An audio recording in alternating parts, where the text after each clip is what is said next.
Good afternoon. Welcome to CSIS. Delighted to see you all here, or to the extent I can see you. I have very bright lights in my eyes, but I will try. I'm Matthew Goodman. I hold the Simon Chair in Political Economy here at CSIS, and for my sins, I am responsible for this report that we're rolling out today. Delighted to have you join us for that. We're very excited about this report and thrilled to have you here. Welcome also to our online audience. We always have a good showing of people watching online, and we're delighted to have you as well. Let me first do a few administrative things. As usual, please turn off your phones. I used to say, or other noise-making devices, but I don't know if anybody carries pagers anymore, so maybe we can drop that. If there were any type of emergency, fire or any other type of emergency, there's obviously, you can go down that way if that's appropriate. Otherwise, there's an emergency exit that way behind that door, and we go down to the alley, and we rally basically behind us at National Geographic, one street back is the rally point. So that is that. In terms of the run of show, a slight change, which I hope you got notified of before you came. I'm delighted you still are here. Unfortunately, and this is a hazard of modern life, our keynote speaker, Representative Castro, was stuck, or is stuck. I think he's still sitting in the Houston airport, waiting to get here to Washington. He was really deeply sorry and called and said that he really had hoped to be here and was very sorry that he couldn't come. So unless somebody else would like to come up and be the keynote speaker, we're going to drop that part of the program, and so we'll just have the expert panel. But that's going to be a grand slam home run itself, so stay tuned for that. And we'll have Representative Castro back another time. He really would like to talk about these issues of Japan as the co-chair of the Japan caucus and co-founding chair of the ASEAN caucus in Congress. He's got a lot of things to say about the issues that we're talking about here in this report. So we will end at 2:45. I think there may still be cookies and coffee up there if you want then. I think that is it in terms of the background. So let me just, one other obvious thing. I need to thank people, starting with the Japan Foundation Center for Global Partnership, which is informally known in Japan as the Abe Kikin. Prime Minister Abe's father established this fund, or had this fund established at the Japan Foundation to enable dialogue between scholars in the United States and Japan at a time when we were engaged in pretty serious trade friction with Japan, and he wanted to encourage scholars to get together and talk about important issues. And so that's what we have done here. We got a grant from them to undertake this project with our partners, the Asia-Pacific Initiative in Tokyo, which is headed by Yoichi Funabashi, who I think many of you know, former editor of Asahi Shimbun and a real intellectual and thought leader in Japan. So we were delighted to work with them. They also got funding from the U.S. Japan Foundation, so thank you to both the Japan Foundation here and the U.S. Japan Foundation for their support. Thanks also to our partners at API. They were terrific. And I know, well, Oya-san represents them here in Washington. You're going to meet him in a second. But they were terrific. We did a rollout event last week in Tokyo, and that went very well and got a lot of attention. Thanks to everybody at CSIS. Thanks to the outside experts. Some of you in this room helped with the thought behind this report and with the production of the report itself, so we really appreciate that. Okay, with that, let me talk about the origins of this study and report. So back in 2016, prehistory in a way, we were all, I think, anticipating an inflection point in U.S.-Japan relations one way or the other, because the U.S. and Japan had just completed and signed, among the 10 other countries, the Trans-Pacific Partnership, and it was on its way to being approved by the 12 legislatures, and I include the United States in that because I personally still believe, had history come out differently, that the Congress would have passed TPP. We'll never know now. But the point is, when we were starting to think about this, we were thinking, okay, we've done that, now what do we do? What comes next in U.S.-Japan relations? And that question still pertained after the election of November 2016, but it had a slightly different nature, especially once President Trump decided to pull out of TPP. We had the same question. Now what do we do? How do the U.S. and Japan work together to promote their economic relationship, not to mention their broader relationship? So that was kind of the essence of the beginning of this whole project. And we were inspired, maybe it's a little clever, but we thought this was significant, by the U.S.-Japan Security Treaty. And so with that, let me show you Article 2 of the U.S.-Japan Security Treaty. This is Article 2, not Article 22 or 42. It's the second article of the U.S.-Japan Security Treaty. And it basically says, after talking about establishing free institutions and so forth, it says that we should be, must be, putting aside our conflict in our international economic policies and encouraging economic collaboration between the two countries. And so economics is at the core of the U.S.-Japan Security Alliance, and I think that was the point that we were starting with, that this is fundamental to our alliance, not just something that you read about in the papers when there's a problem of agriculture market access or, automobile trade or something. There is a fundamental aspect to our relationship that sort of starts with economics, and so that was the purpose of that's the reason for the Article 2 connection. So what we did was having hooked up with the API group, which had a different name back then, but is now API in Tokyo, we decided to take a case study approach. So we picked 6 case studies, 4 countries and 2 functional issues. You can see the 4 case studies, country case studies: Myanmar, Vietnam, India, South Korea. And we chose these countries because we thought they were an interesting mix of developing countries, emerging countries, countries that were growing fast, a mature country in South Korea, a couple of democracies, a couple of non-democracies, or one in transition, hopefully, to full democracy, and just with an interesting set of strategic issues around them, an interesting set of economic issues, and with U.S. and Japanese economic engagement in these countries that already has some interesting characteristics and were worth studying and may have lessons for our relations in other parts of the world, the region and the world. And then we chose 2 institutional case studies: regional trade architecture. Obviously, that came out of the TPP conversation, but we wanted to look at APEC and RCEP and other arrangements as well. And then the G7, because the U.S. and Japan are core members of the group of 7 advanced industrial democracies, and that organization is has been a place in the past where we've worked very cooperatively and effectively together. It's been a challenged organization for many years, but it's got a lot of potential, we think, and so we wanted to look at that.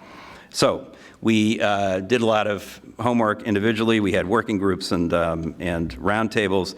We went together in March to Myanmar and Vietnam, and that was fantastic, really informative and educational. We learned a lot, and frankly, if we hadn't done that, I would not be able to speak as credibly about a lot of this, because we really got a clear picture of what how those 2 countries looked at the U.S. and Japanese involvement in their economies and their countries more broadly. So that was terrific, and we thank indirectly all the wonderful people who were government people and nonprofit and business people and others who met with us, scholars.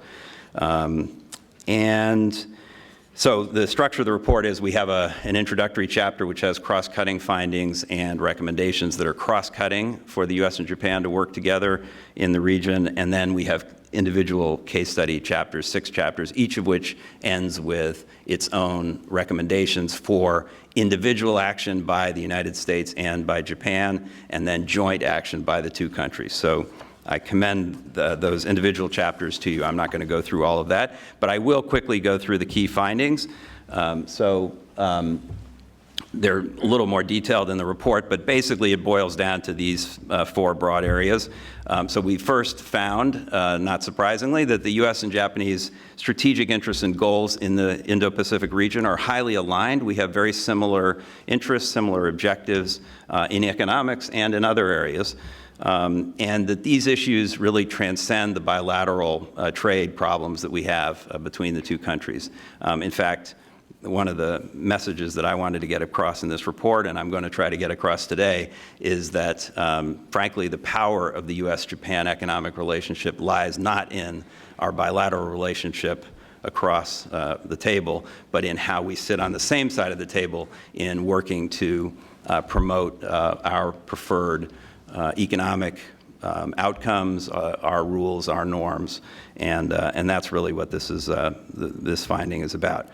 Not surprisingly, again, China's growing influence in the region and its assertive behavior in many domains, in economics, in politics, and security, is a substantial challenge for the United States and Japan, and we talk about that in specificity and in a way thematically across the report.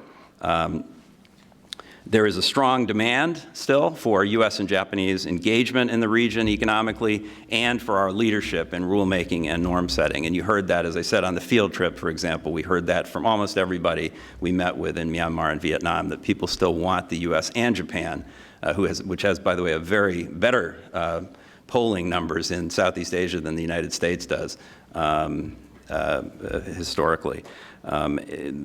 Huge interest in the U.S. and Japan maintaining their role and being leaders in rulemaking and norm setting.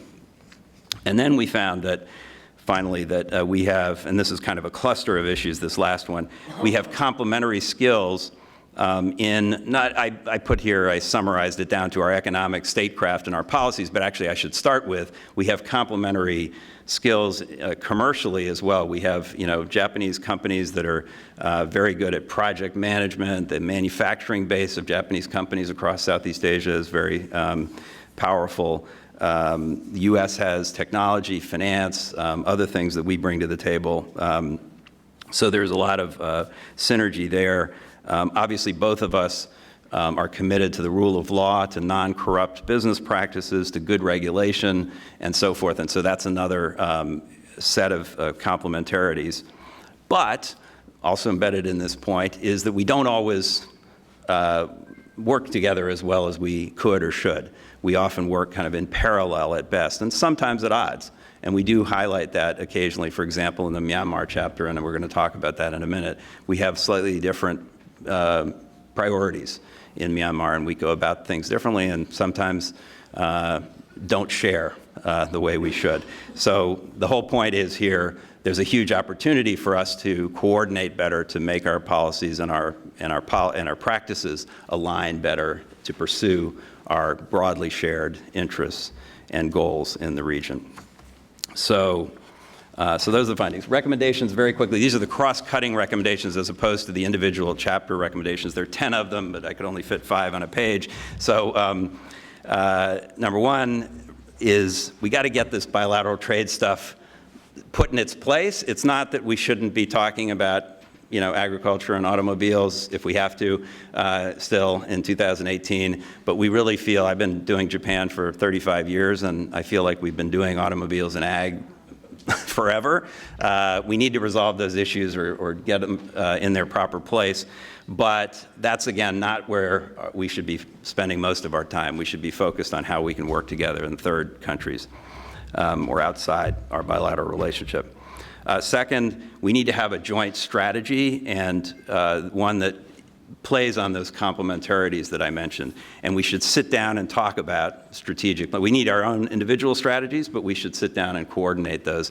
And in fact, Funabashi-san, our counterpart, suggested that, and it's in the report, that there should be an actual dialogue, a framework for doing that, an Indo-Pacific economic cooperation dialogue with capital letters that would be a place where, from the leader level down, we would have a set of conversations about how we roll out those strategies. Third, We wanted to put an accent on the digital economy. This is so critical across the world, but certainly in the Indo-Pacific region. The U.S. and Japan have shared interests, complementary skills and strengths, and strong belief in a free and open digital economy, and we should be working together to promote that objective. More broadly, number 4, we should be working together on trade liberalization and rulemaking in the region. We're not going to do TPP together in the near term, but Japan can advance CPTPP and, frankly, create incentives for the United States to want to rejoin this effort, which, again, sticking my neck out, I believe someday we will. It may have a different name, but we will rejoin this effort at regional rulemaking and norm setting. And meantime, we should work in organizations like APEC, where we're very aligned in our interests and approaches to promote sort of softer style, Asian style trade liberalization and norm setting. We should be working, fifthly, more closely with our European partners through trilateral cooperation.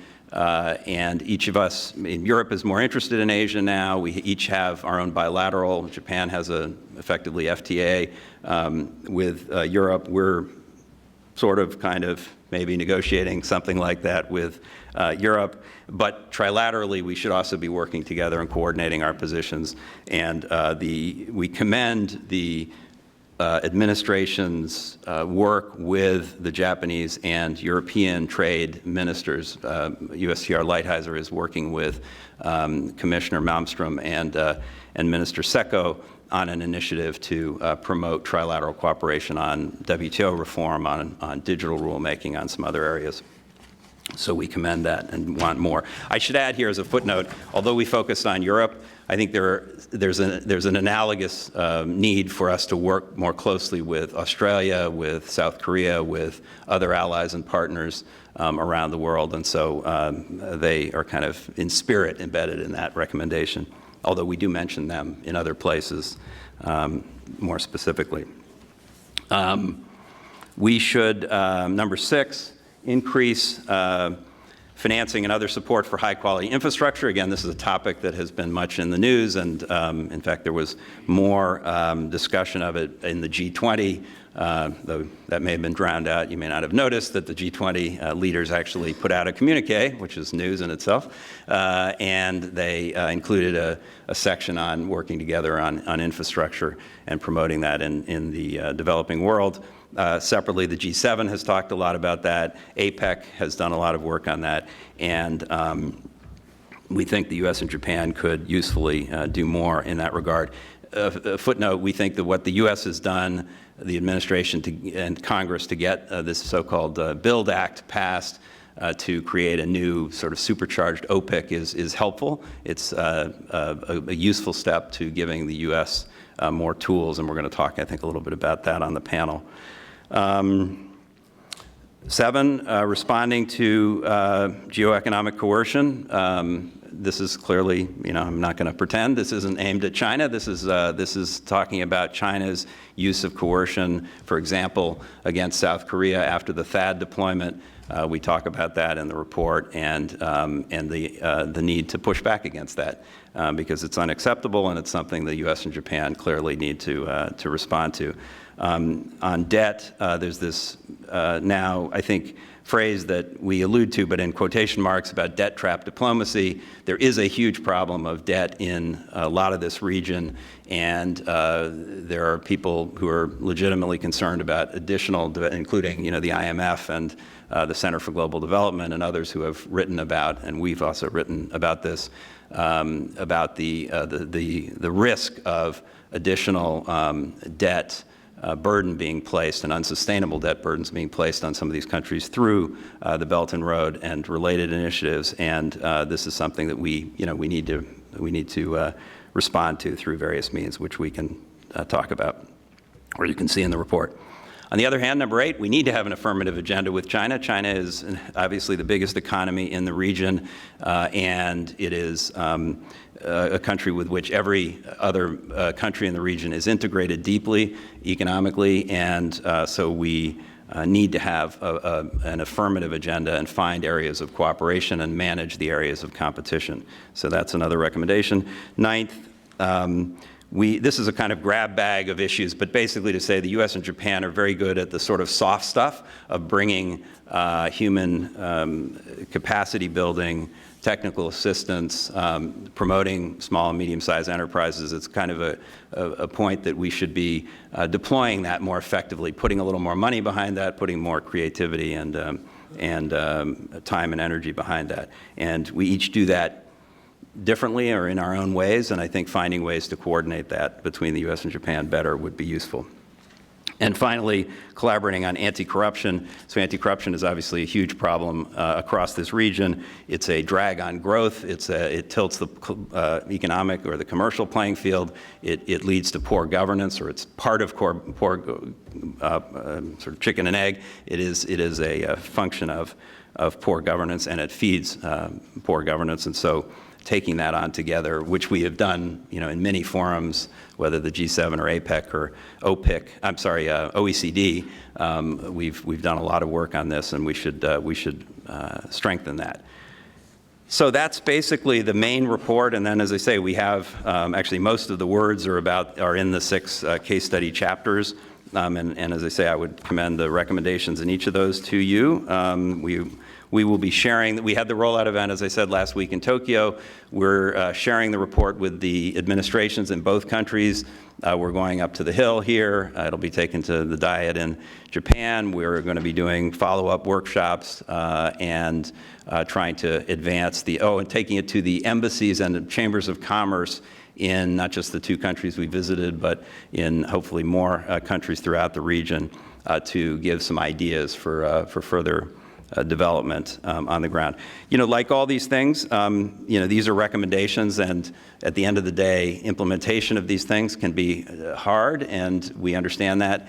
We want to be part of an ongoing sort of living process of trying to figure out how to implement some of this stuff. In some cases, we do have some pretty specific recommendations. In others, it's sort of a broader approach recommendation, and helping to flesh that out is something we would very much like to do and will continue to do. For example, at CSIS, we have a task force that is being co-chaired by Charlene Barshevsky and Steve Hadley on global infrastructure, and we are in the middle of that, and we're hoping to come out with recommendations next spring on how the U.S. can have a more strategic approach to this infrastructure story globally, and so stay tuned for that. So this kind of work is going to be sort of amplified and reinforced in other CSIS work, and I hope API work as well.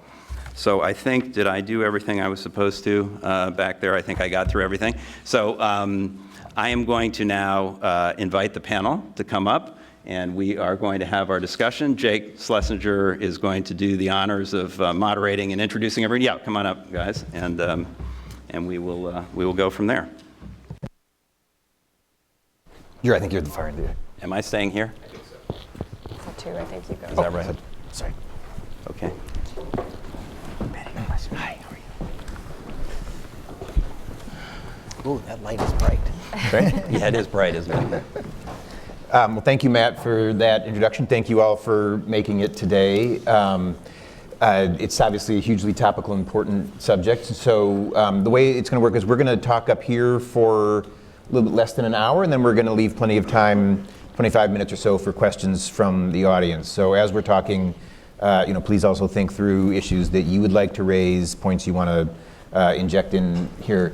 Before we get started, I think we'd like to actually ask each of the panelists, other than Matt, because you've already had your say, to just offer brief opening remarks just on what you think is important in this report and in the broader issue of U.S.-Japan economic cooperation in Asia, and then we'll dive in with some specific questions.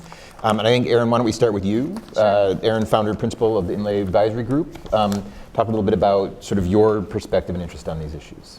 Sure, and thank you everyone for coming. It's great to see you all here. This is a very exciting report, and I'll speak more on the Myanmar issue. And before I kind of delve into the remarks and also highlight some of the important aspects of this report, I'd say that there are 2 large elephants in the room on Myanmar, the first being the Rohingya and the second is China. On the Rohingya issue, there might be a big question as to why would the US and Japan want to engage in a country that all the headlines are dominated by this pretty horrific news story. I would say that anyone who's been to Myanmar knows what the needs are and knows that investment and engagement is necessary.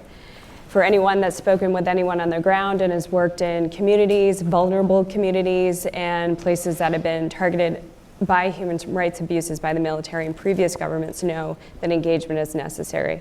And for anyone that's been really watching closely the situation with the Rohingya and know how difficult and complex this issue is, that long-term engagement, whether it's through the U.S. Japan, through programming, through development, through assistance, is necessary to help start to resolve these deep racial and religious issues. The second point is China. China is kind of the dragon in the room. But it's, for Myanmar, I think especially complicated. They share an incredibly long border. It's their neighbor. Myanmar is wedged between India and China, so have always come to their development, their security, from a position of insecurity. For those that think that Myanmar could be a client state of Myanmar, or at least a proxy, China's involvement in Myanmar does not go unchecked, but it's difficult for Myanmar to try to push back, and especially now at this issue. So to go further into the report, as we've seen kind of in the more broad recommendations and overall conclusions of the report, the U.S. and Japan has a lot of overlapping interests, and Myanmar is definitely one of them, but there are points where they diverge. For Japan, Myanmar holds a special place in their heart. There's a sense of nostalgia. It's one of the few countries that don't have this overwhelming legacy of hostility toward Japan after World War II. It's a key feature of Abenomics and its investment and development. And there's also the geostrategic sense for Japan to get into Myanmar, and that's because of China. For the U.S., it's also geostrategic. It fits within the Indo-Pacific strategy. It fit within the rebalance as well. China, of course, is a big part of that. And for the U.S., and this is where things start to differ, is this overwhelming focus on human rights concerns. This has been a long-held policy. It's been in place since '88, and that's not going to go away anytime soon. So for bilateral cooperation between Japan and the U.S. makes complete sense in Myanmar because there are these strong overlapping interests, but there's a way to kind of merge the diverging interests in human rights, because while Japan doesn't focus on human rights, it's certainly a concern, especially when it comes to reputation. They got dinged quite a bit by continuing to be involved with previous juntas and with the Rohingya issue, but also continuing violence in Shan and Kachin states. It's still going to be a top concern. For U.S.-Japan bilateral cooperation in a third country, for Myanmar, there's an expectation that the U.S. and Japan should work together and can work together, especially when it comes to investment and economic engagement. For them, and I'd say this is true for other countries in ASEAN as well, that they don't have to balance as much with China if it's from an economic lens. One, because China is a huge investor there, but the other thing is that if it's not the military side of things, it does become a lot easier for them to balance. So the one issue with it going through an alliance is that there is this military aspect that does kind of give ASEAN a bit of the jitters. So there would like the financial and development. For the U.S. and Japan, to help Myanmar, it helps get to their core interests as well. One, strengthening the economy of the country. It allows them to be more stable. It gets their investment in there, and good investment. So you kind of have a win-win-win. It would help diminish Chinese influence. Again, China, even if they weren't to start another investment project tomorrow, by far and away, they will continue to be Myanmar's largest investment or investor. Their projects are huge, hydropower, oil and gas pipelines, ports, by far and away the largest investment. But with this type of engagement through bilateral mechanisms, they can start chipping away at some of these human rights issues that continue to pop up and also are not going to go away anytime soon. Also for Myanmar, the U.S. and Japan brings things they want and need. In the report, you see finance and innovation from the United States.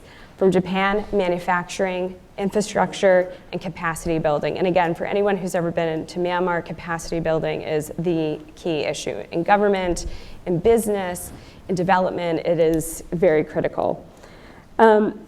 But how? The main question is, how is this going to happen? As Matt pointed out in his opening remarks, to get the US and Japan together to actually work together, especially on an investment project, how would that look like? On development, there's not a whole lot of coordination anyway, maybe through ADB, maybe through USAID or JICA programming, but for the most part, there hasn't been that much coordination, especially when it comes on a big infrastructure project. So for Myanmar, anything on energy and renewable energy would be critical.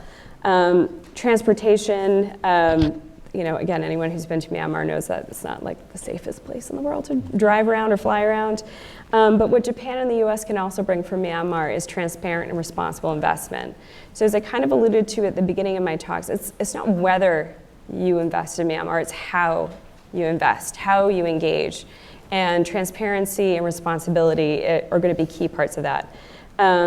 Capacity building, I mentioned that, government, training, and finance. So how can the US and Japan start thinking about how to work together? The report offers recommendations, and a lot of it is coordination and joining together institutions that exist but never really work together. Chambers of Commerce. We now have an MOU between JBIC and OPIC, which could lead to great types of cooperation. But there's also precedent for the US and Japan working together, or Japan working with other countries where this has worked. Japan and Singapore have had a working relationship since 1994, the JSPP21, and I think there can be lessons learned from that. On the US side, there's Power Africa. I mean, again, some of these are overly ambitious, but there's a lot of lessons to be learned from that. There's still plenty of obstacles in going forward. Coordination, it just hasn't worked, but again, we have these examples from the past. The Rohingya issue, the reputational risks around that, that's not gonna go away anytime soon, and I don't expect the news cycle to move on from that because, again, it's just like every day there's something new happening there and none of it's good. And then perhaps maybe the third elephant in the room is sanctions. What's going to happen? Again, Myanmar has found itself back in a vicious cycle. And the word sanctions has come up again and again. We've already seen designations under the Global Magnitsky Act for human rights abuses. There's been discussions in the EU in re-imposition of sanctions, especially targeting the garment industry. And there's also discussions of the Trafficking in Persons report just labeled Myanmar Tier 3 country, and typically what that's resulted in before is that the US executive director uses his best efforts to deny a board vote on any development assistance. So what does that mean? Does Myanmar get a waiver? I was want to move on to others as well, but.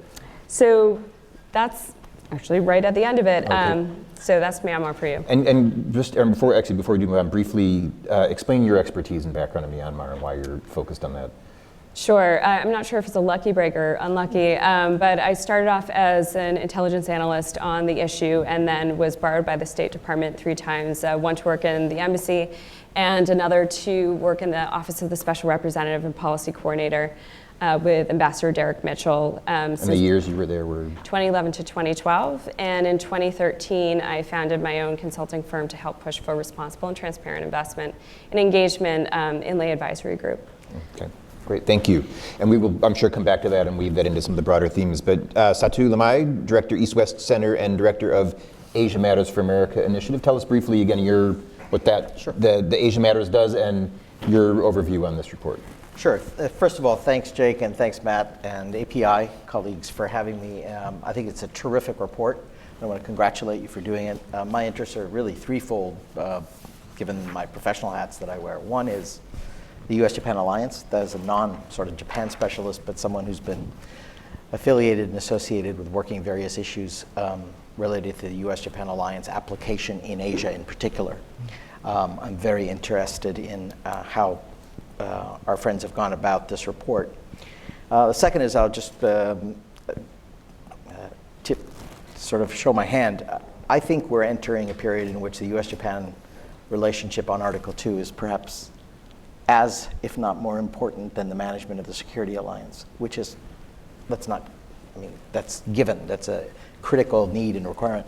But we are entering a particularly unprecedented period of global flux on international order, on how the U.S. and Japan manage things in that international order, and the hybridized nature of opportunities and the way things are panning out in Asia. So that's the second element of my interest in engaging on this report. Third is some comparative work we're doing.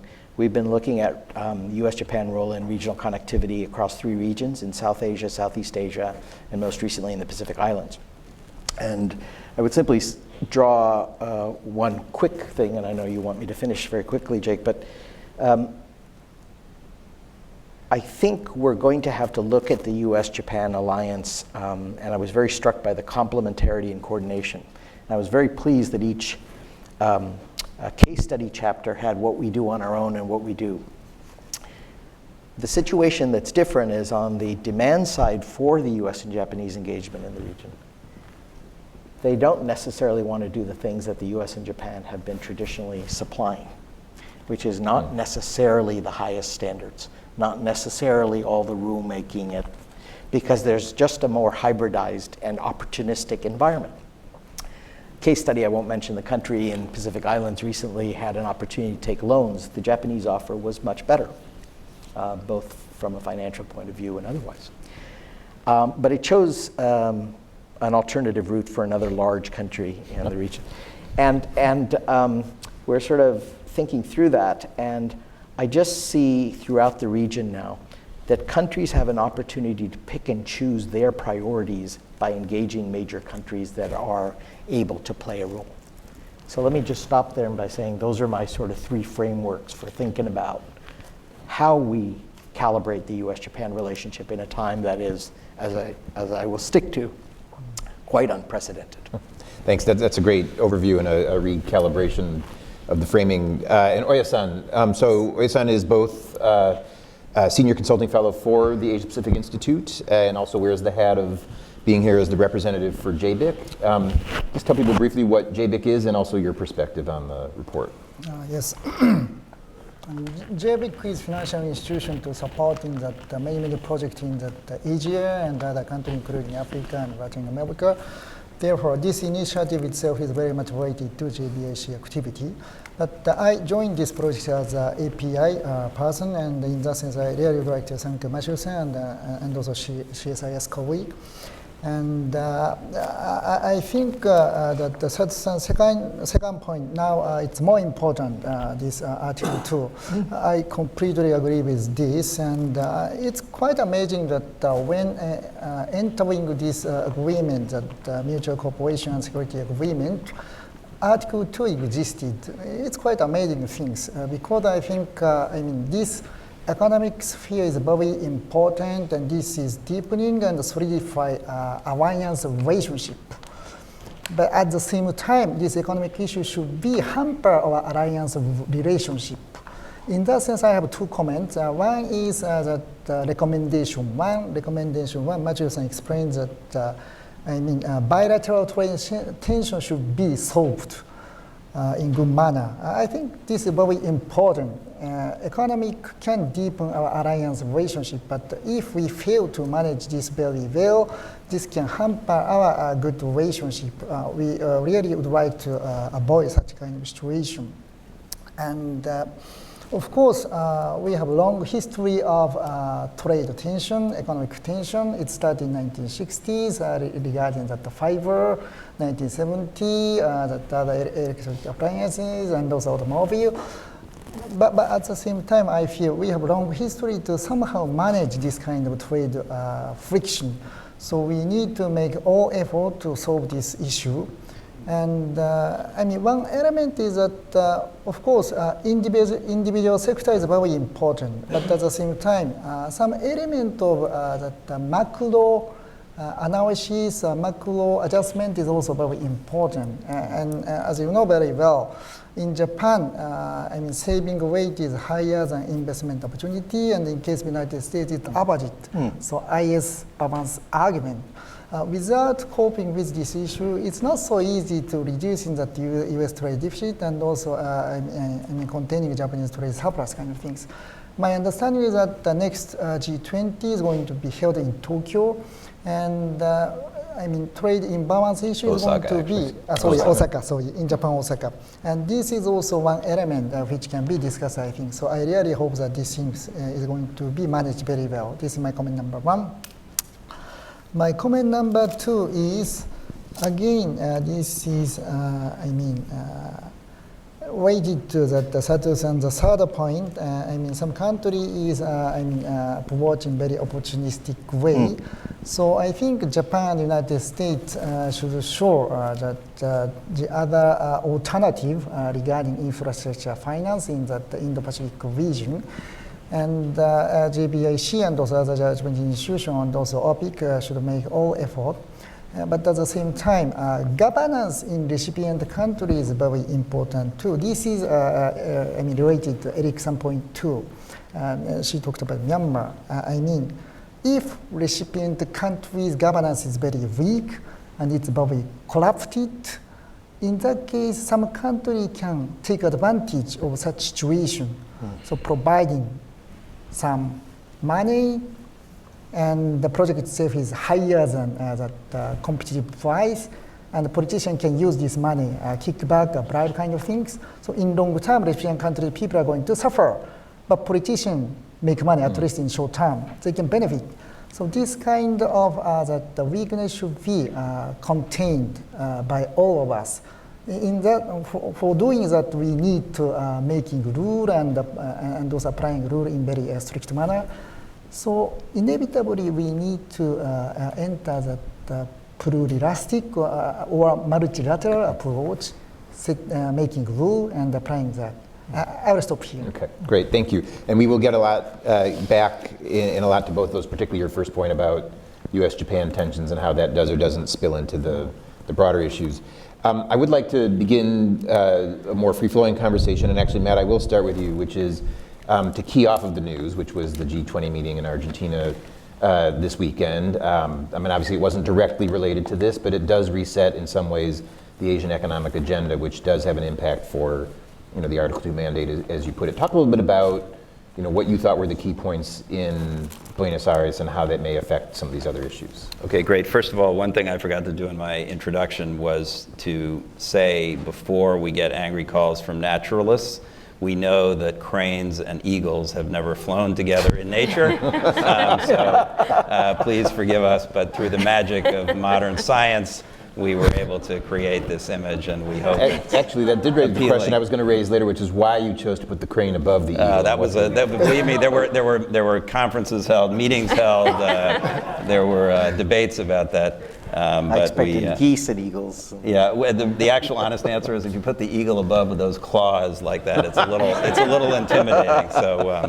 So okay, seriously, trying it. What was your question? Okay, the G20. So look, I'm a G20 guy. I was the yak, which is the beast that carries the Sherpa up the mountain alongside the president, the head of state.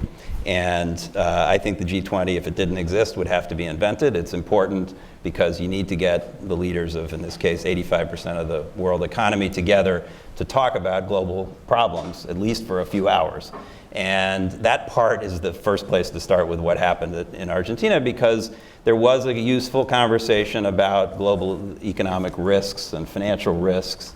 And they at least acknowledged those problems and talked about the shared interest in ensuring strong, sustainable, balanced, and inclusive growth, which is the mantra of the G20 on growth, and financial stability, and tax coordination, and women's empowerment, and the future of work they talked about, because Argentina put a real accent on that. They talked about food security. They talked about some other priorities, infrastructure, those issues, although they seem arcane, they don't make big headlines like bilateral summits or authoritarian high fives, but they're important business, and below the level of the 31 paragraph communique. And by the way, that was an efficient.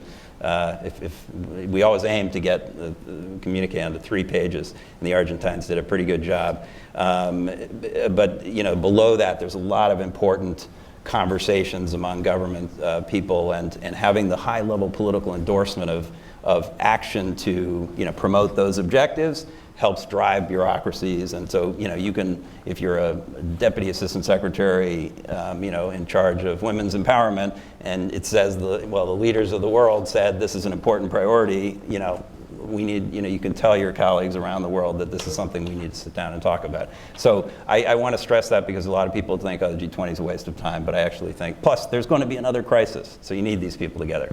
So that was the most important outcome in my view. On the side, of course, the thing that people in this room are most interested about is the China agreement. And I would just say the Trump-Xi ceasefire, I guess is the word that most people are using. I think that was a good thing, in the sense that the alternative was that we were going to continue down a path towards higher tariffs and more pain for both sides and for the global economy. You're starting to see estimates of potential serious drag on global growth next year if these tariffs were to be carried through. And even with the ones that are already in place on about $200 billion, $250 billion worth of Chinese imports, there is a significant, if not game-changing, but a significant drag on growth. So I think it was important that they called a halt to that for now, for 90 days. At least that's what the U.S. says. The Chinese haven't said what exactly the time period is, so there's some, by the way, interesting disparaging differences in the interpretation and the spin. That's the danger of not having a joint statement, because you can each interpret it. But that's important, and I think that will, look, we're not going to solve all the problems in U.S.-China relations in 90 days. I think this is going to continue to, this challenge between the U.S. and China is going to continue to hover over the whole regional conversation, to your point, for a long time. But as I say, it was better than nothing. One other thing, and I'm sorry, I know I've said too much, but on the Japan angle, I was a little sorry to see right after the summit was finished, somebody in this room sitting in the front row circulated a report from Kyoto that said that was reporting that, well, now Japan's going to be in the sights because the U.S. and China have reached a deal, and so now Japan's going to be the target of trade focus. I actually don't necessarily think that's right. I think that the president and USTR Lighthizer have higher priorities, like China itself, like the WTO, like getting the U.S. MCA passed through Congress. But they do need a deal, a bilateral deal, and Japan is the lowest hanging fruit in a way. So it will be an issue in the first quarter of next year and beyond. I mean, it'll start, the talks will start. But I think, again, going back to my basic point that I want to get across, we have to do that. We have to try and get agriculture and automobiles dealt with. But we should be quickly pivoting, I hope, to this talk about how the U.S. and Japan can work more constructively and in a more coordinated way in the region. So I did want to pivot to the U.S.-Japan trade issues, but before I do, does anyone else want to weigh in on observations on the G20 and the significance of what came from that? So in the whole premise of the report, the whole premise of why we're here is, as you say, to talk about ways in which the U.S. and Japan can cooperate together in Asia. But as you say, that premise was written, I liked how you phrased it, in prehistory, or the concept of doing a report, when TPP was sort of seen in some ways as sort of the height of the Article 2 mandate, right? And now we've pulled back, and we are heading into a period, it seems, of, we can debate about how high a priority it is, but of more intense U.S.-Japan trade discussions or tensions. I've spent a fair amount of time both in Japan and in U.S.-Japan trade relations, but also in exploring recently the history of President Trump's views on trade. And one thing that became clear in my research, and I think as everyone knows, is that Japan and Japan's trade surplus with the U.S. is probably his longest and most deepest held political belief. We can argue whether he's right or wrong, but it's something that he has talked about consistently since 1987, and so the ease with which he is going to sort of give up on that, but also more broadly the context in which he's been talking about it since 1987, which was specifically why are we supporting Japan? Why do we even have an alliance as long as they're ripping us off big league, as he likes to put it? So I guess I would like to maybe, Oya-san, since you raised it in your opening remarks, perhaps to start with you to talk about where you see U.S. Japan economic relations heading, and also, and we can get into this in more depth, how does the navigation of that tension affect the ability to do all the things that the eagle and the crane are supposed to be doing together there? Mm-hmm. Okay, thank you. Well, first of all, I think that, as I mentioned, focusing too much on the trade deficit or trade surplus is not so right thing. But I also understand that political economy, that too big surplus or too big deficit is not good, especially, and politics does not allow such kind of things. But good thing is compared with that 30 years ago or 20 years ago, Japanese trade surplus declined very much. Partially because our saving rate has declined, especially that the household does not have enough saving compared with 30 years ago, 20 years ago. Especially because that we are this saving because we are entering that aging society, and senior people started to this saving kind of things. And also government side is a very bad thing, but our government has huge deficit. So net dispenser, they do not have any saving. Remaining part is that the corporate sector. Corporate sector somehow has a huge saving, huge money. This situation is also good for not only for the United States but also for Japan. This means that we Japan does not have enough that investment opportunity. So corporation accumulate huge surplus money. But good thing is we enter that corporate governance code. So right now, that many stockholder that the investor requires that the money should be utilized in very efficient manner. If they don't have any good investment opportunity, they need to pay out as dividend kind of things. So in longer term, our saving rate is going to decline in macro sense. So I think naturally our overall trade surplus is going to decline, I think. Having said that, I understand politics and also U.S. requires that the short-term fruits, and we decided to enter not we, but Japanese government decided to enter that trade negotiation. So therefore, as Matthew-san mentioned, I hope that this trade discussion is going to reach a fruitful and mutually beneficial conclusion. And as I repeated myself, this should not in any way inhibit our alliance relationship. This is very important, more important, I think. Matthew, did you want to weigh in on that? Or? Well, there's nothing much to disagree with on Oya-san's comments. I'd frame it just a little bit differently, since we're talking about Article 2. First is that historically, as the great poet says, history is full, contrived corridors and cunning passages, right? But there's three observations that always stick out to me. One about Article 2. One is it came in the 1960 treaty, not in the 1951 treaty. And by 1960, we're just 4 years out from Japan joining the OECD. So it's become a rule shaper and a rule rather than a rule taker by the early 60s. So that sets in motion. The second thing is, and that starts the relationship, which is Matt points out and colleagues point out in the report in 65, you visit 65, the first deficit, et cetera, in the bilateral account. The second observation I'd make is that there have been shocks to the U.S.-Japan relationship that go well beyond the bilateral negotiations and difficulties. And it's useful to keep that in mind. And to my mind, there have been really 3 shocks in the U.S.-Japan economic relationship. One is the 71 decision by Nixon to come off the gold standard. And the second was to normalize with China, which has all of the implications that couldn't have started without that normalization, which we're talking about how to address today. And third was the 2016 TPP. Now, however one wants to frame that, those are surprises certainly for our colleagues and friends in Tokyo. The third point I'd make is about the relative balance between the bilateral issue is going to get very politically, in my mind, politically very difficult. I don't know exactly the implications.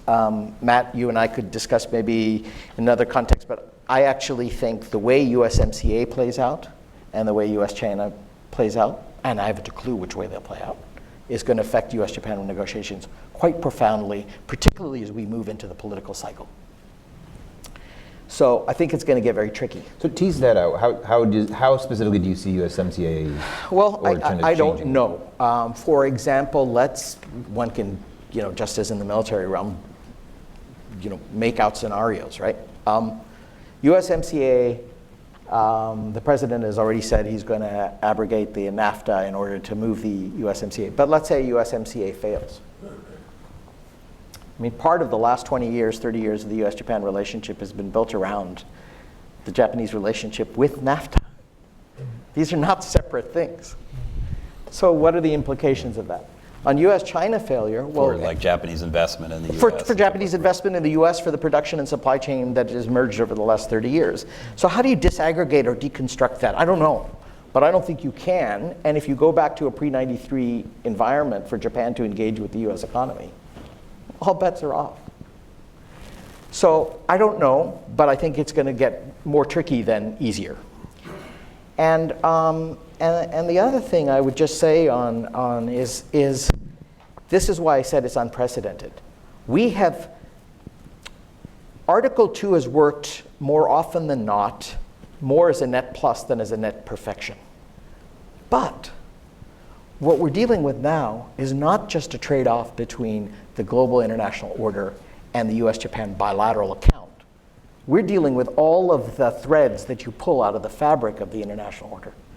And because US-Japan ties have in fact become more integrated through production and supply chains, unthreading becomes more complicated, not less complicated.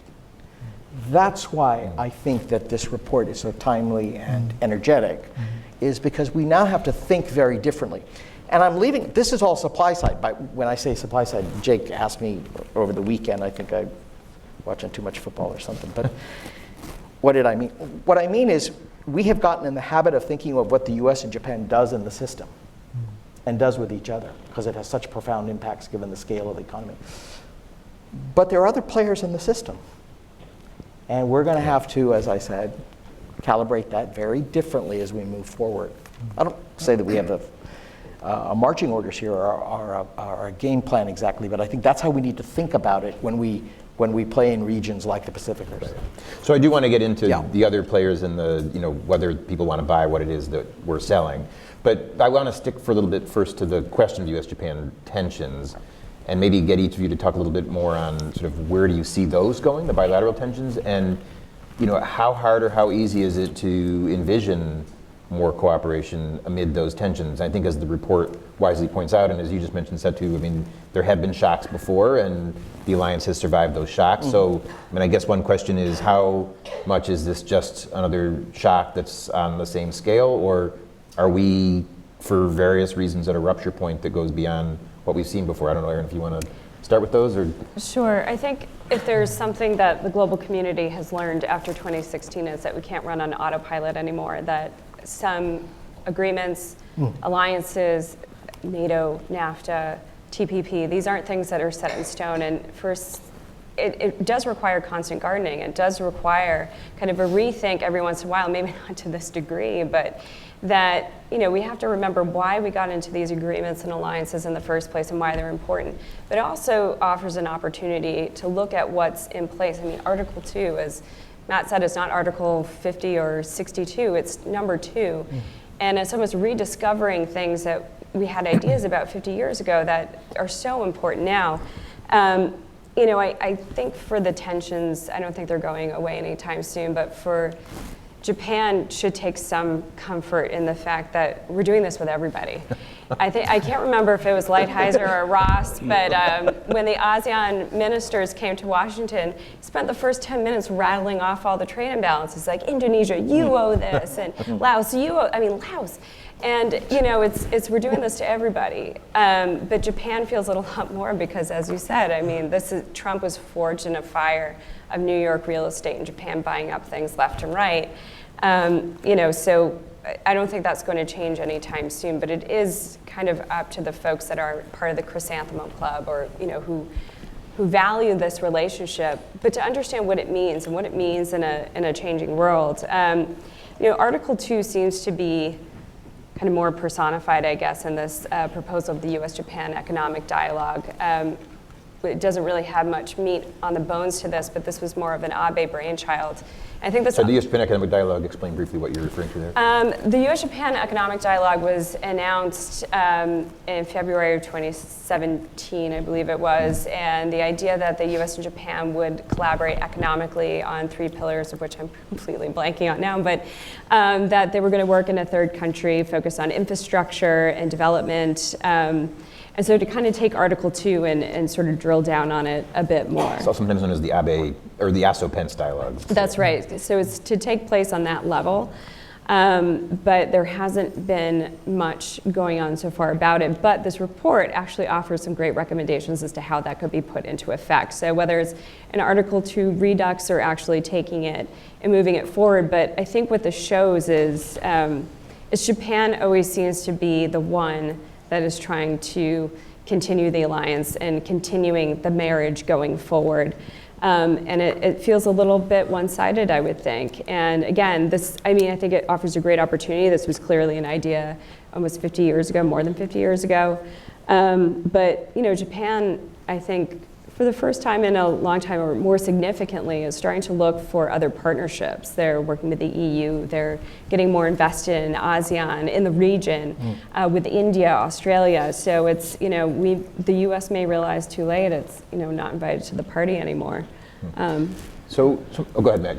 No. I was just going to go back to this question of, balancing the bilateral tensions and the multilateral cooperation. Can they walk and chew gum at the same time, or fight and cooperate at the same time? I think I'm hopeful. I think that the glass half full way to look at this is that we've now got a formal process for discussing the trade issues.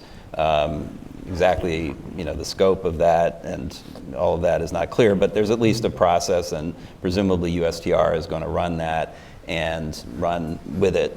And that may leave space, for now that there's clarity, because there was a lot of uncertainty about how that was going to be handled, and it was clearly, a presidential priority and things. Well, there's now a process for that, so that may sort of scratch that itch, while there's now space. And already, at least one significant person in the administration's already, asked me for ideas about how we could build out the rest of the relationship on the economic side. So I'm hopeful that there will be space, and that and Vice President Pence was just in Japan. I think it was a good visit from his point of view, and I think he feels maybe a new sense of, I'm not sure he loves the Pence-ASO dialogue for a variety of reasons, but I do think that he might like the idea of taking forward some of the deliverables, many of which were parallel or in the spirit of the things we were recommending here on infrastructure or energy or other things, and carrying those forward. So I'm hopeful that there will be a process.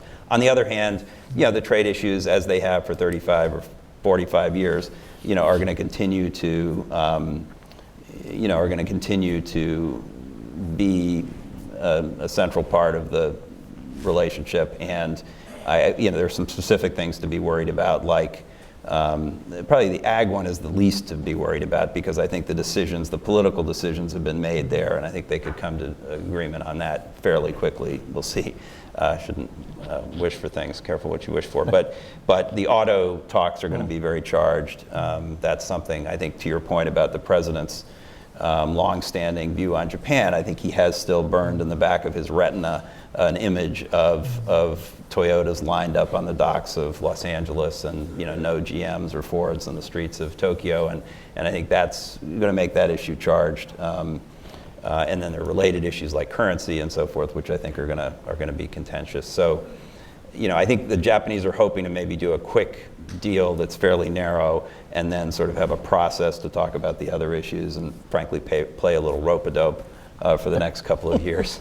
But it's going to be a challenge, and I don't want to pretend that that's going to be,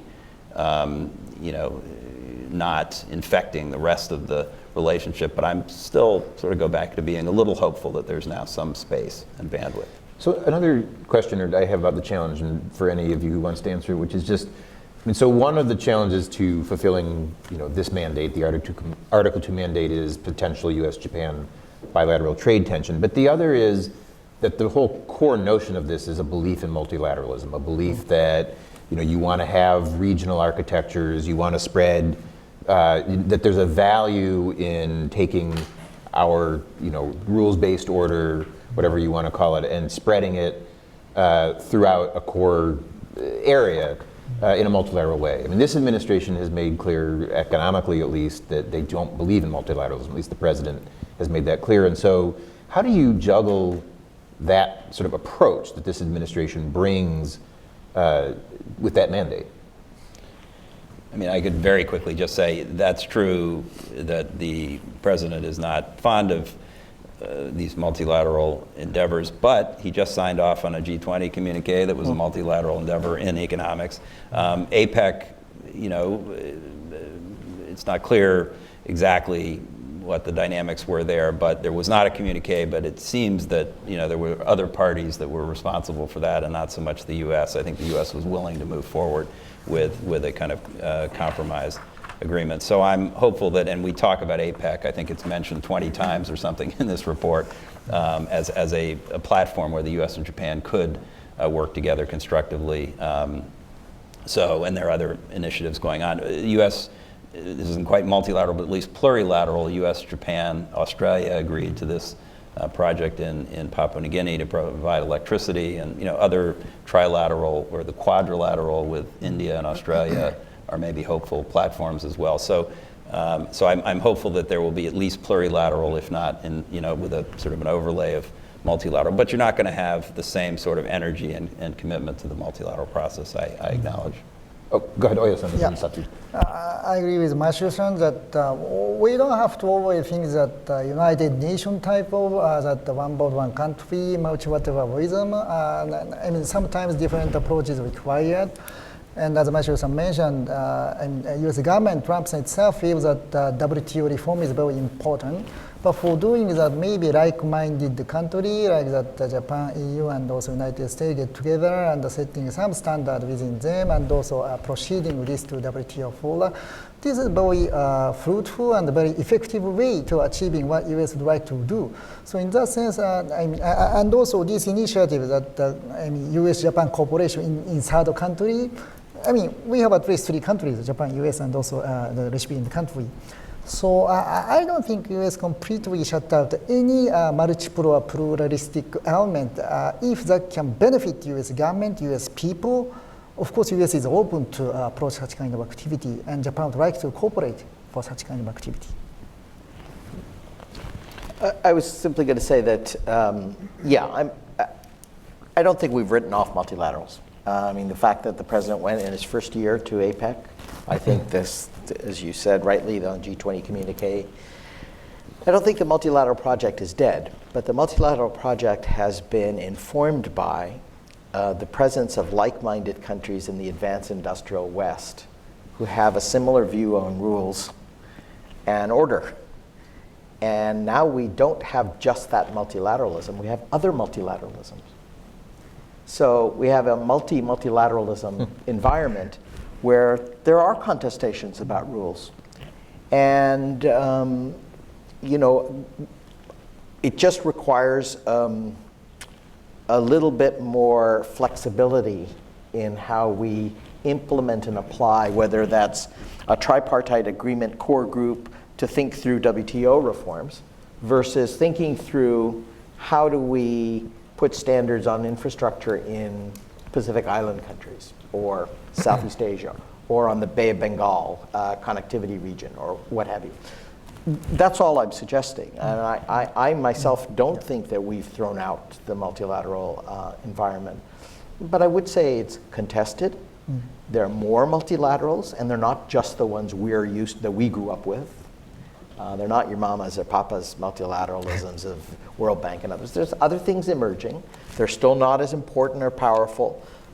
But people have choices now to mediate and to negotiate between and among them to meet priorities. And that's where that demand side comes. They're going to use them in a way that we better get used to.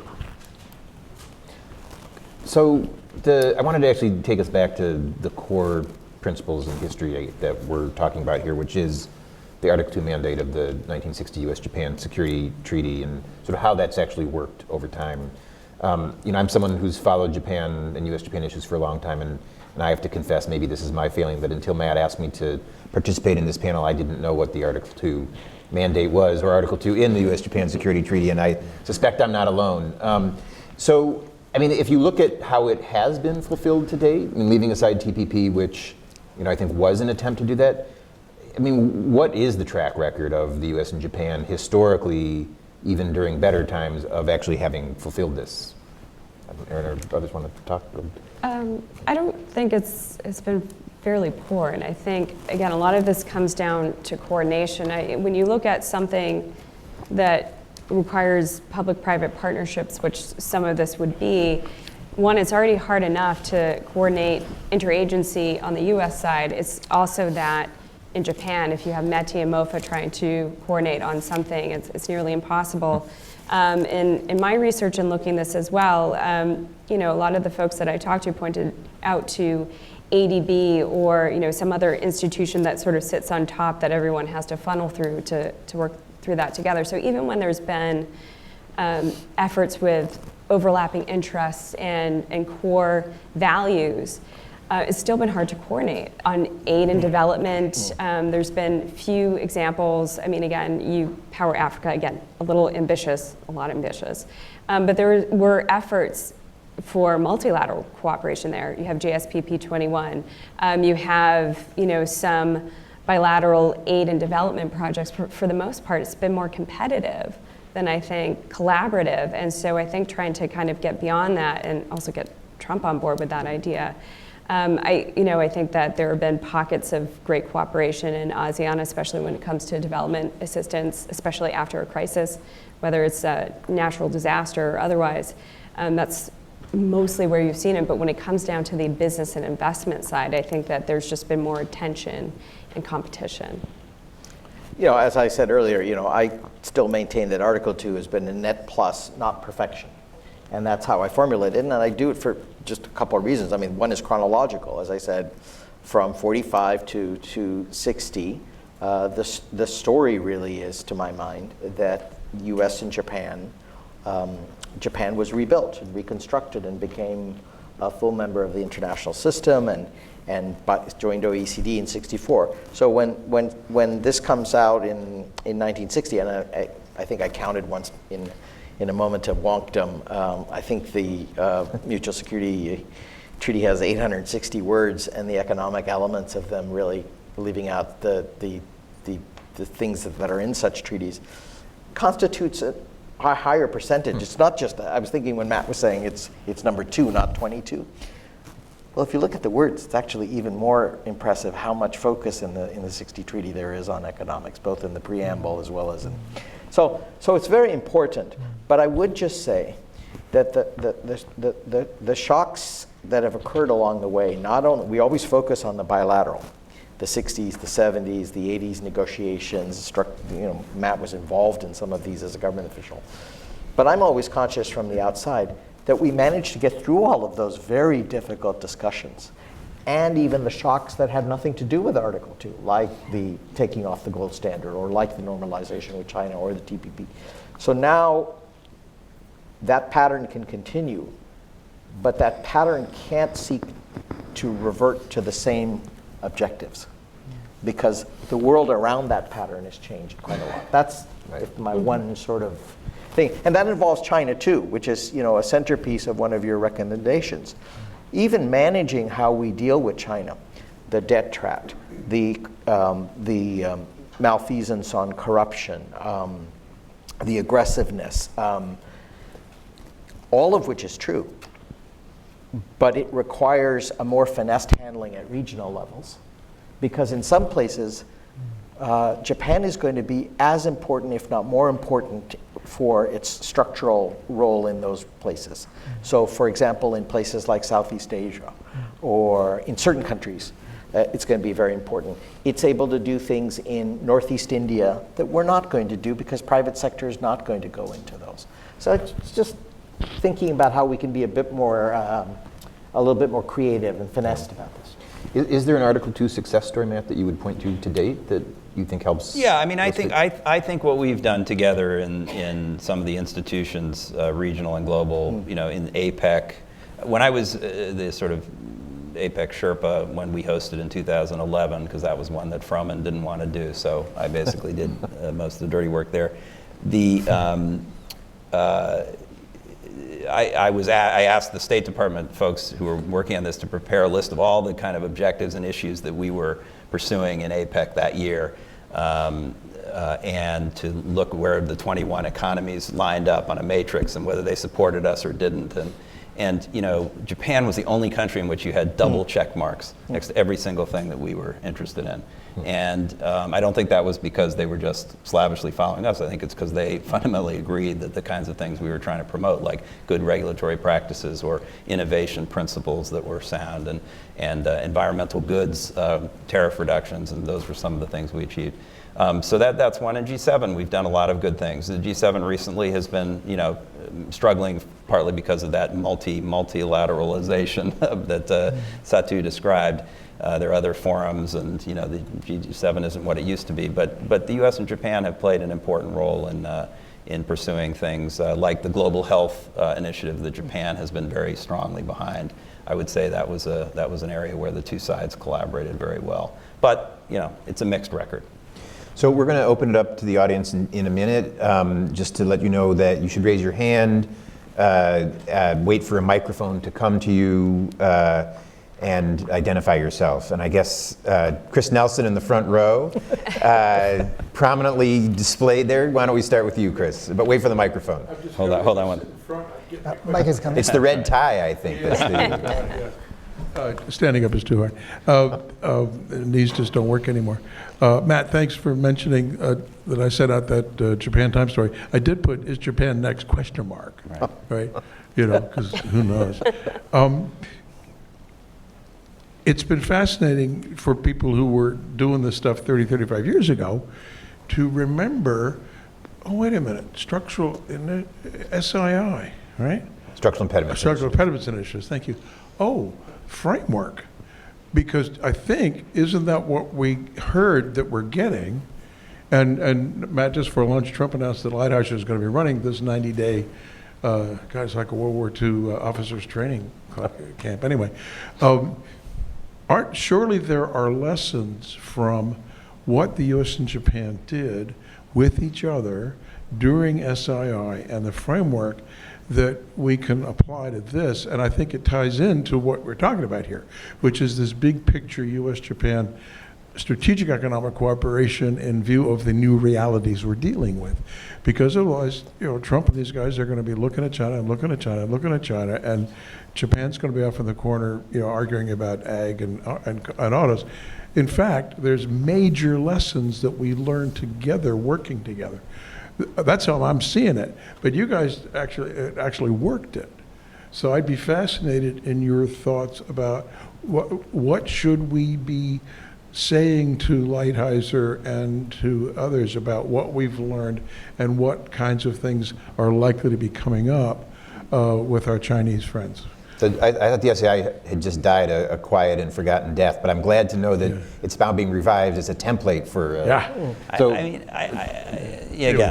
a fan of SII. I cut my teeth in policymaking. I'm working on SII at Treasury in the late '80s, and I still think it was a valuable initiative. And here's the parallel. It was a time of, you know, severe trade tension between the U.S. and Japan.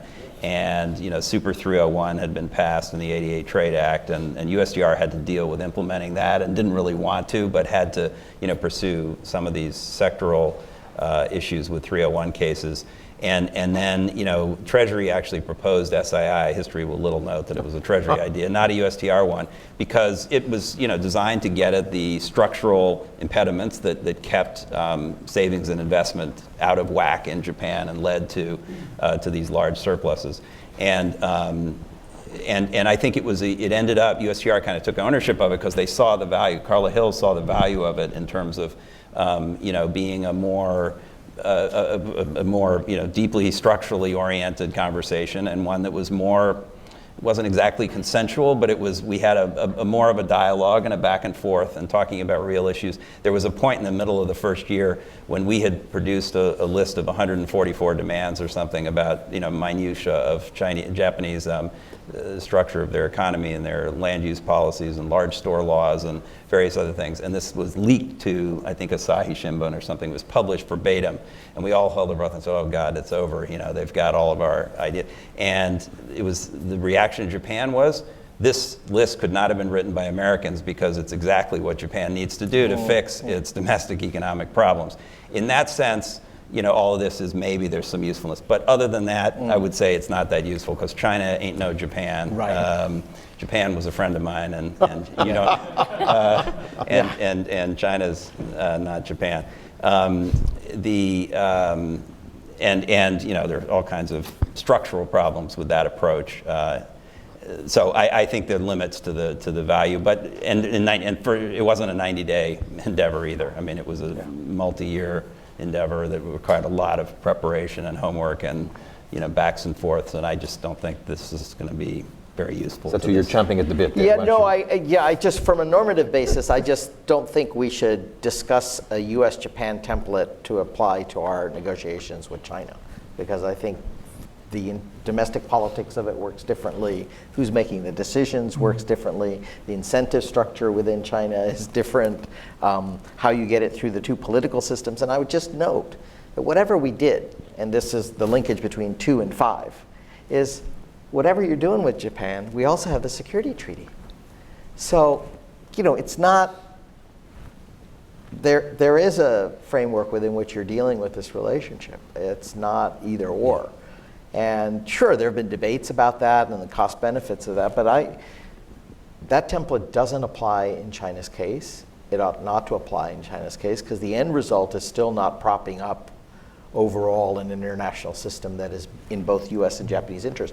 There may be, I can only imagine there are many things that we would want in the US-China negotiations that reformers in China would think, that's great, as there were whether it was TPP or something else. I mean, I'm sure there are people within the Chinese system who thinks we should do that. That would make our economy even stronger. So I'm not saying they aren't there substantively. I think normatively, politically, and policy-wise, given that we have both a Article 2 construct and an Article 5 construct for the U.S.-Japan relationship, it would be better not to proceed down applying that path. So, Oya-san, you want to jump in? Go ahead. Yes. So I think on surface there is some similarity, like in case of Japan, as Mashiro-san mentioned, that 144 requests to US, from US to China, 142 requests kind of thing. To Japan, I noticed that too. 144 to Japan, 142 to to China, similarity. But as Sato-san mentioned, there was fundamental difference is that Japan has the democracy, rule of law. So any discussion does not, lead to argument that this have to change Japanese that the political, that the institution, democracy kind of things. But in case of China, there is such kind of difficulty exists, I feel. So there are some that fundamental difference between these two nations. This is number one, and number two, I think when these are a little bit different things, but when we cooperate with third country like infrastructure, I think to some extent, to some country, Japan needs to cooperate with China too. Japan and also United States agree that the cooperate in infrastructure sphere, but we are going to set up some standard like transparency or inclusiveness, or that the viability of project itself, and also that debt sustainability in the country. But if China, by the way, as you know very well, has huge money. So if China can finance under these conditions, of course we are open to cooperate with China too. So, this report itself is not some strategy to contain China or the fight against China. This report is not such kind of things. So therefore, this point 7 or point 8, I forgot. If there is opportunity, we are going to affirmatively cooperate with China. So this I just would like to mention. So I'll just briefly weigh in as my moderator's prerogative that while Matt said he may have cut his teeth on SII, I think I broke my teeth trying to cover SII as a reporter. The one memory I have that may or may not have relevance to this is that it's sort of the unintended consequences and unexpected results, which is the goal of SII, as I recall it, was to finally break once and for all Japan's persistent trade surplus. And it clearly did not succeed in that by any stretch. On the other hand, as you alluded to with the large-scale retail law, there were changes in regulations in Japan that actually had fairly wide-ranging and sweeping impact on how the Japanese economy functioned. And I think, that had impacts on the efficiency of the Japanese economy. It did have impacts on the access that American companies could get to the Japanese economy. And so if one is flexible in what the goals are, I think that there are ways in which those structural changes can have a big impact. It may not be the impact that you're looking for. Yeah, and I think in that sense that the China analogy, I mean, a lot of the issues, I bet that list, if we looked at it again of Japan, I'll bet if you changed the name Japan to China, a lot of the issues would be the same. And in line with what China itself wants to do. That's why I told that story about it having a popular response within Japan. I'll bet in China too, they recognize that some of the things we're complaining about are actually problems for China itself. Within China, there are allies, as it were, within China. My reason for not thinking it's a good analogy is again, other things really, including the fact that China is just a different partner, not an ally. It's a country that's not going to take well to our, providing lists of demands like that, and to really taking those things on. So I don't think it's that useful. It only goes so far. There's a gentleman back there. Please identify yourself. My name is Trey Taylor. I'm the founder of a New York-based damless hydropower company. Last spring, there was a big meeting at the State Department that brought us, U.S. American companies and Japanese companies together to talk about, and the focus was to announce the U.S. Advocacy Center formalizing a relationship with Japan's Advocacy Center.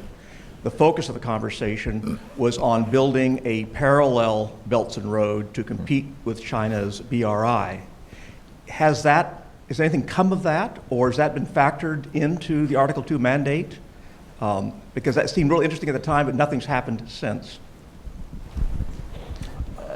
I mean, I could start on that, or you want to start? Okay. Know. I mean, I think that there have been some, maybe not, sorry, let me just challenge the premise of what you said. I think the impetus behind those efforts that in that event that you talked about, I also attended part of. It was a very useful thing to try to bring companies together in a practical way, because it's not easy to bring companies together and, financing and all the rest of it. I don't think it was inspired with, trying to find a parallel Belt and Road, but the administration here has said it wants to talk about, alternative financing mechanisms, and it has talked about high quality infrastructure. And Japan, of course, has a high quality infrastructure initiative or partnership for quality infrastructure. So, so there are those headlines. Within that, I think there are some useful things, including on this recent trip by Vice President Pence. If you look at the deliverables, we did what we call a critical questions, just a quick question and answer sort of format in which we itemize some of the things that Vice President Pence announced. And some of those things are extensions. I mentioned the U.S. Japan Australia electrification in Papua New Guinea, or there was a joint transparency initiative announced. There was, I think, more projects announced in the energy space with JBIC and OPIC financing. So there are things underway to bring real teeth. The BUILD Act, I think, is a step towards an alternative, not to beat Belt and Road, but just to offer an alternative. And I hate to monopolize, but because I want to sort of bring Aaron into this conversation, and something picking up on what Satu said earlier about demand side pulls. When we were in Myanmar, one got the real sense that China was making an offer, and from a Myanmarese point of view, that was welcome in the sense that China was offering money and to build roads and electrification and so forth.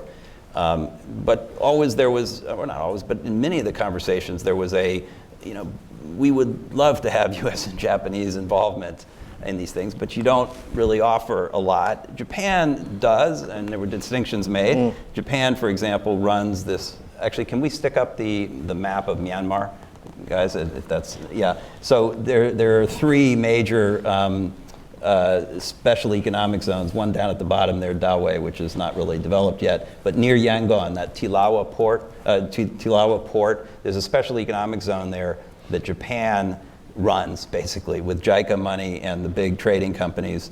We met with the Sumitomo Corporation guy, who is kind of manager of the overall site in a consortium with other trading companies. 95% occupancy in that zone. They're actually hiring Burmese. That's very welcome. There's another special economic zone up in the north, which is in Rakhine, near the Chaopu. It's with that K-Y-A, it's pronounced Chaopu port or something like Chaopu. There's a special economic zone which China kind of owns, and not much is going on there, right? Or at least it's not nearly as well developed. And China's doing other things up there that are making the Myanmarese uncomfortable. And so there's an opportunity. I guess all of that's to say there's an opportunity. Japan is playing into it commercially and in terms of capacity building. There are JICA people embedded in some of the Myanmar ministries. We met one of these guys. U.S. not so much. The U.S. is not doing as much. No, and there are plenty of opportunities. So just to take the China piece, when I said earlier that China's growth in Myanmar and its relationship with Myanmar is checked, it does not go unchecked. And a lot of that has to do with history, that there is a long, bumpy history with China, whether it was the KMT invasion in the north, whether it was China's support for armed groups, including the Burma Communist Party, which was the largest insurgency in the country from the 40s up to 89, and then China's support for other armed groups like the United Wa State Army and a variety of Shan narco armies. Not to mention, their massive hydropower projects that have been largely unpopular, or their other investment. Chakpu, they got that, and kind of the way that Myanmar makes these decisions to some degree is who's going to take it, but we want to diversify as much as possible. In fact, India has had some opportunities to also have a port closer to Sittwe, and just has not really taken advantage of it. But there are opportunities because Myanmar would like to have the most diverse set of investors as possible. A lot of that comes out of the previous sanctions regimes where they were stuck with China, Russia, the Belarusians, Israel, and the kooky North Koreans with friends like those. So they would really like to see U.S. investment. But the issue with the U.S. is that it's not a cohesive policy in going in. And again, you have this sanctions cloud kind of looming over things. You have Congress saying one thing, you have Mitch McConnell saying another, you have the US-UN doing one thing, and then you have the State Department doing another. So what does that mean? What kind of message is that sending? And what kind of message is that sending to USAID that's waiting for funds to be dispersed, and to investors who are like, why should we go in if you're just going to sanction everything? Look at what's happened in Iran, look at what's happening in Cuba, and also what's happened in Myanmar. What I think is interesting now is that you do have this BUILD Act, which BUILD stands for something, something, something Act, and that... Anyone care to fill in the blanks there? Better really use good of with international leveraging of development or something like that. That sounds great. It's better than my guess. Well done. Better use Great. of investment leveraging development. I think that's it. Well done. Details and I are Don't quote not me on best that. friends. But it, as Matt says, it supercharges OPIC, and it kind of, I think, mirrors in a way the Japan Inc. approach to investment, which is exactly what Japan brought to Myanmar. You have JICA and JBIC as the tip of the spear. You have the government of Japan that offers a security net, but also support. And then you have the trading houses that are going to go in. So you have, again, JICA everywhere. You have JETRO set up with 800 members. You have the Thilawa port, and you also have Dawei project, the new special economics. It's actually not new. It's just everything old is new again. On the southeast corner of Myanmar. This BUILD Act requires, or at least calls for, a board. USAID, you have investors, you have OPIC, that there's more of a coordination happening, and that OPIC can almost start filling in the blanks with development assistance. And I think this is where Japan is extremely successful in developing countries, Vietnam, the rest of ASEAN, Pacific Islands, and that JICA and JBIC help build a foundation that's not there, because investors aren't going to go in until certain things are involved. So it's whether it's capacity building in the government, whether it's actual roads, or it's electricity, or it's water treatment. That's not profitable for businesses, so they're just not going to go in. And so that Japan Inc. approach kind of helps fill in those gaps. What the BUILD Act does is, I think, start to get to that in only a way that the U.S. can do. Again, everyone's very independent. But the BUILD Act is also, just to note, and this hyper-partisan Washington that we're in now, it was unanimously passed out of the House. This is a true bipartisan bill, and when you look at the content of it, it's like kind of exciting. And did Washington actually produce this? This is great. So, I think there's a lot of opportunities here. I think the BUILD Act maybe provides a certain level of confidence. I think clarifying points in difficult countries in which to invest, whether it's Myanmar for obvious reasons, Cambodia, Vietnam, I think, has finally kind of passed a certain point, but elsewhere in difficult countries, I think this helps kind of kick it along. We had a lot of hands up in the audience. But before we turn it over, Oya-san, did you want to weigh in at all as a representative of Japan Inc.? We don't have Japan Inc., but the coordination is very important. But even for Japanese style, demand is very important. We don't think ourselves as a supply-driven initiative. Always look at demand and hearing that the company's voice of where there is demand. But because we need to push the development, sometimes we need to coordinate with the Recipient government and also, build some grand strategy plan kind of things. But always, real demand from the recipient country and also that U.S. Japan. That's very important. Okay. Yeah. And I do want to try and get in as many questions as we can. Let's start with this gentleman with the red hat in the front row, and if you could keep the questions and the answers also brief, so we can get to everybody as much as we possibly can. Thank you very much. I'm Andre Sauvageau, and I'm the partner and director for Vietnam, Southeast Asia, and Washington, D.C. for the Interstate Traveler Company in Detroit, Michigan, which I don't even visit. But anyway, I think I want to congratulate everybody on just a wonderful panel. I mean, the multivariate analysis, the methodological rigor, very commendable and very heartening. That said, I just want to share, and I don't expect a response to this now, but it's sad for me because even with such an erudite panel, I have an overall fear that's been growing. And that is that, and this is long time, the United States of America and the international community are not standing up with enough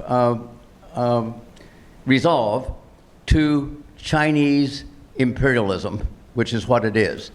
And I guess I'm so old, but I remember the rise of the Third Reich and IBM and others trying to engage constructively with the Reich, with the Third Reich, and all that, pacifist, until they made strategic mistakes like violating the peace treaty with Stalin and stuff like that. And of course, Japan bombing Pearl Harbor against the advice of Admiral Yamamoto.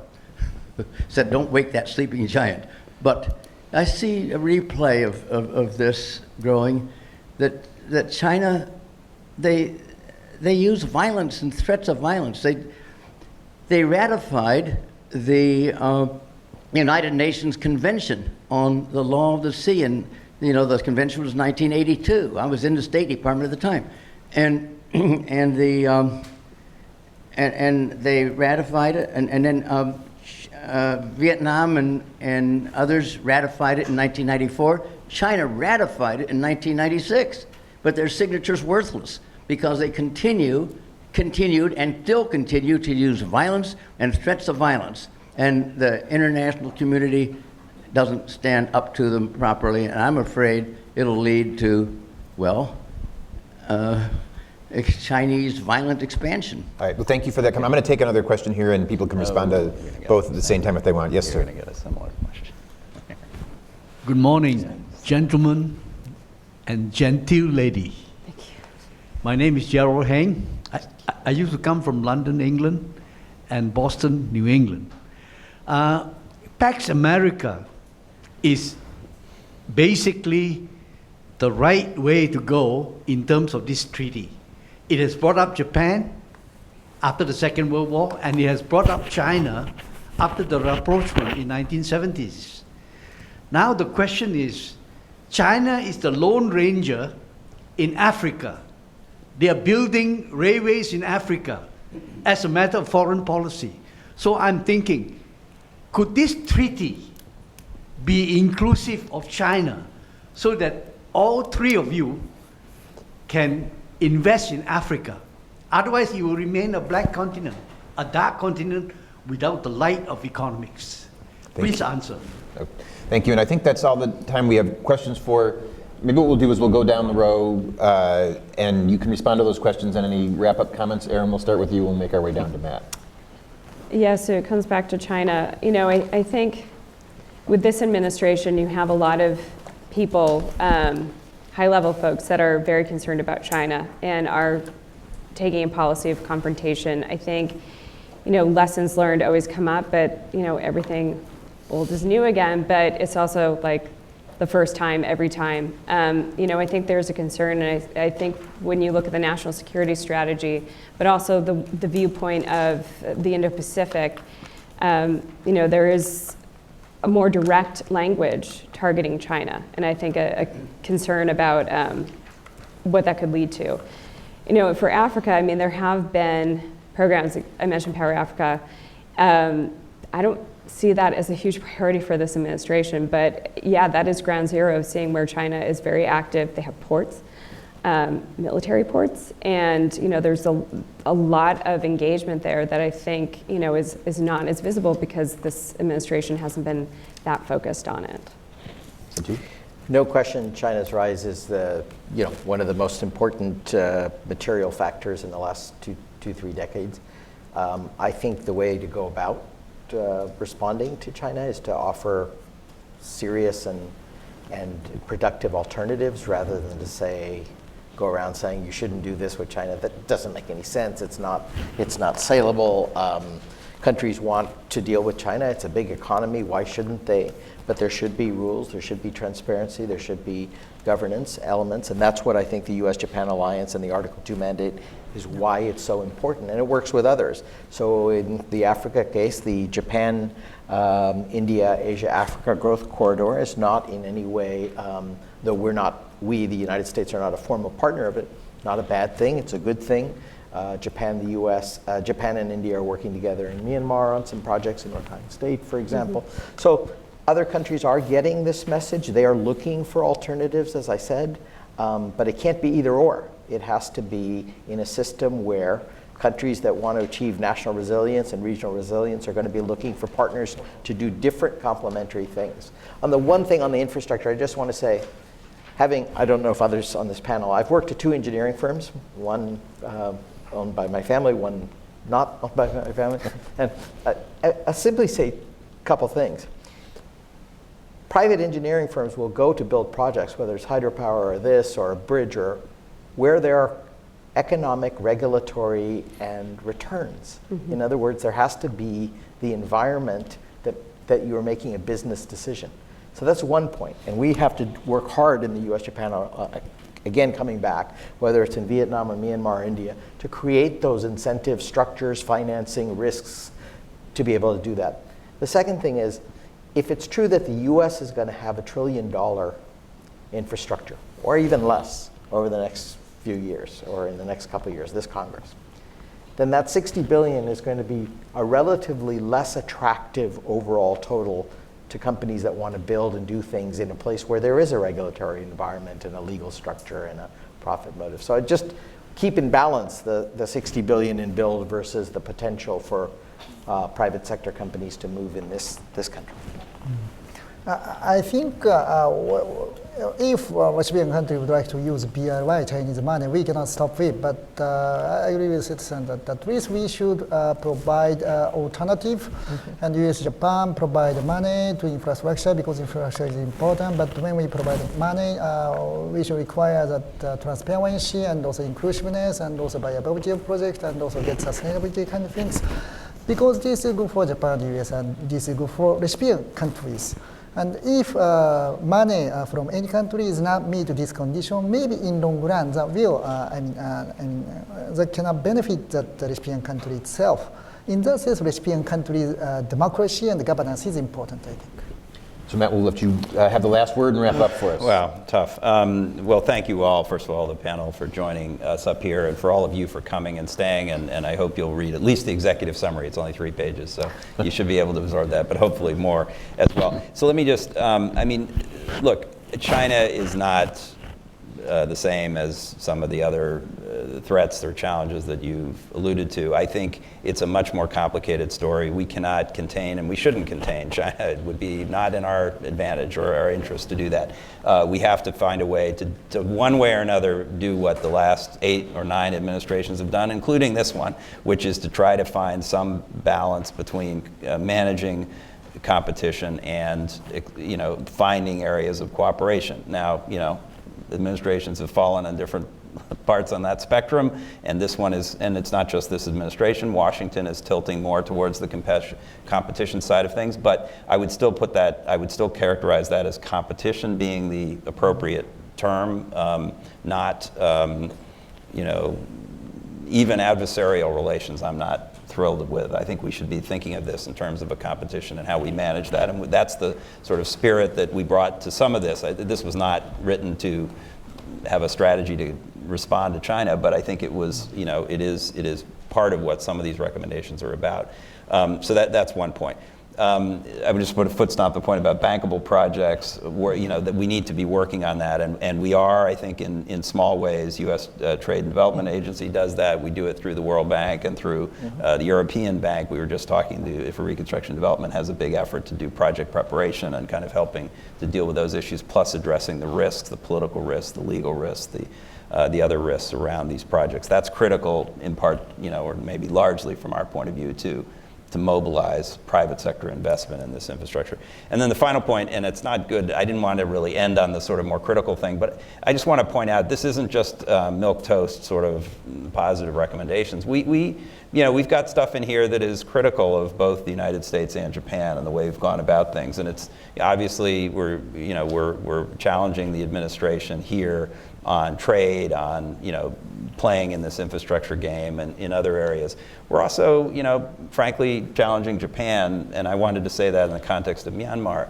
When you're there, you get a sense that Japan is a little possessive about its role in Myanmar and doesn't play very well with others, including with the United States. And we say that in the report. There's a process that Japan has with Myanmar, a dialogue, and we heard from the U.S. Embassy and from the Chamber of Commerce, the American. It would be nice to get notes from those meetings to understand what Japan and Myanmar are talking about on joint development projects and so forth. So there's clearly an opportunity there, to put it on a positive note, for the U.S. and Japan to coordinate better and do things in a more synergistic way, because at the end of the day, I think our interests are really aligned, and that's what Article 2 is all about. Did I end on the right sentence? So I wanted to first everyone to thank the panelists for an excellent discussion. Thank you.